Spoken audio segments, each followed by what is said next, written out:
ఉపరాష్ట్రపతి ఎన్నికకు స్కెడ్యూల్ ప్రకటించింది ఎన్నికల కమిషన్. ధన్కర్ రాజీనామాతో ఖాళీ అయిన స్థానాన్ని భర్తీ చేసేందుకు ఎన్నిక నిర్వహణకు సిద్ధమైంది. ఈ నెల 7న ఎన్నికకు నోటిఫికేషన్ ఇవ్వనుంది. సెప్టెంబర్ 9న ఉదయం 10 గంటల నుంచి 5 గంటలకు ఎన్నిక జరగనున్నట్లు ఈసీ ప్రకటించింది. అదే రోజు కౌంటింగ్ ప్రక్రియ కూడా పూర్తవనుంది.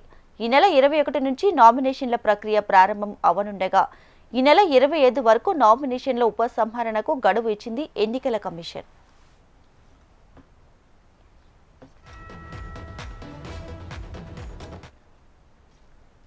ఎలక్షన్ కమిషన్ పై కాంగ్రెస్ ఎంపీ రాహుల్ గాంధీ మరోసారి ఫైర్ అయ్యారు. బీజేపీ కోసం ఈసీ ఓట్ల చోరీకి పాల్పడుతుందని మండిపడ్డారు. బీహార్ అసెంబ్లీ ఎన్నికల నేపథ్యంలో చేపట్టిన ఓటర్ జాబితా ప్రత్యేక సవరణపై మండిపడ్డారు. ఓటర్ సవరణ చేపట్టి కోట్లాది మంది ఓటర్లను అదనంగా చేస్తున్నారని అన్నారు. లోతుగా అధ్యయనం చేస్తే ఈసీ గురించి బయటపడిందన్నారు.